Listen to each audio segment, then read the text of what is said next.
For generations, people have argued over the shape of the Earth, flat or spherical, real or illusion. But this debate, like so many others, has become another reflection of what divides us.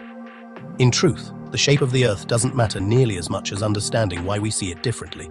The argument itself is a symptom of a deeper illusion, the illusion of separation. It keeps humanity focused outward, debating details, while missing the greater truth that lies beneath it all. What we perceive as reality is not absolute.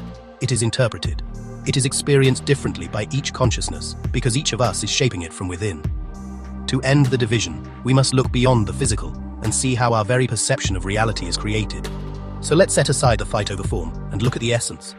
Let's explain reality in simple terms, the way it truly works, so we can understand why both sides of this debate are right and wrong at the same time. So what shape is it? It is neither flat nor spherical.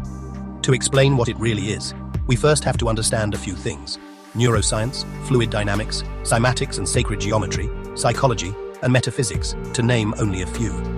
Here's the short version. None of this is physically real in the way most people believe. What we call reality is structured frequency, vibrations in a fluid medium of consciousness.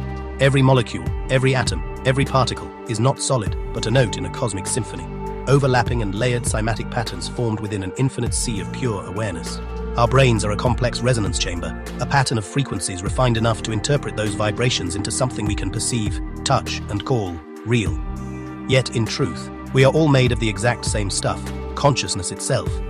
We are the one infinite source experiencing itself through countless reflections. God pretending to be human. To experience creation fully, consciousness had to step into limitation, to forget its infinite nature and immerse itself in the illusion of separation. Only by doing so could the infinite truly know itself. Our brains generate this perceived reality through a constant process of prediction and creation. They combine all past experiences, beliefs, biases, and memories with the present moment, generating the next frame of the reality we experience. Just as a language model predicts the next word in a sentence, we are consciousness predicting the next moment of existence. But what most never realize is this: we are not passive observers.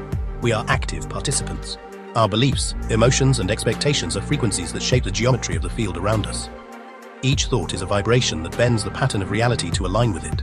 If we believe the world is cruel, we vibrate within a geometry of suffering, and life echoes that belief back to us. If we believe the world is kind and alive with meaning, our energy aligns to manifest that truth. The frequencies of thought and emotion sculpt the very waveform that becomes our experience. This is why belief creates reality. The universe is not showing you what is. It is showing you what you believe it to be. Every moment, your consciousness sends out a command through thought and emotion, and the field of creation answers by generating the matching pattern. Reality, then, is much like a living video game. It only renders what is within your perceptual range. The rest remains potential, waiting for you to focus upon it and bring it into being. Why would consciousness generate an entire planet when your awareness can only observe a few miles at once? If you believe the Earth is flat, your mind generates that evidence, shaping your experience to affirm it. If you believe it's a sphere, your consciousness generates proof of that instead. Both are true within the framework of belief, for belief defines the geometry through which reality flows. So if all reality is shaped by perception, and we are each a fragment of the same consciousness having unique experiences, what shape does it truly take when belief is stripped away? I see it as a mosaic, a series of conscious tiles. Each soul creates a tile of experience, shaped by its own understanding and belief. You could wrap those tiles around a sphere, or you could lay them flat. The pattern remains true in both forms. To correct my first statement, it is neither flat nor spherical. It is both, and neither. Because when you truly grasp reality, you understand why Jesus spoke in parables. Truth cannot be told directly, for it is a paradox. Everything is everything, nothing makes sense, and yet it all does. We are the artists and the canvas, the observer and the observed. The frequencies of our thoughts create the world we see. And once we realize that, we understand our purpose: to love, to experience, and to create consciously. Do not overthink it, feel it, love it, become it. Because the moment you do, the universe will reshape itself around you.